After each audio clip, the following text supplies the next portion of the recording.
Let's learn English with the story The Nightingale. The nightingale is a bird.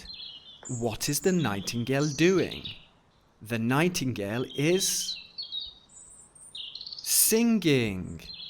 The fisherman is in a boat. What is the fisherman doing? The fisherman is fishing.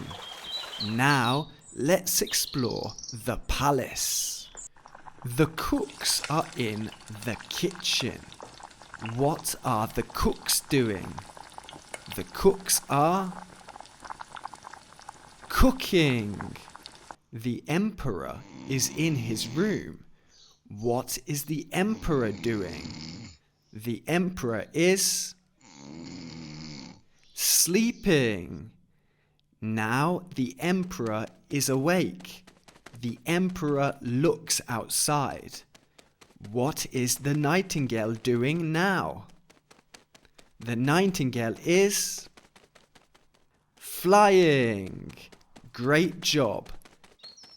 Now you can learn English with the story The Nightingale.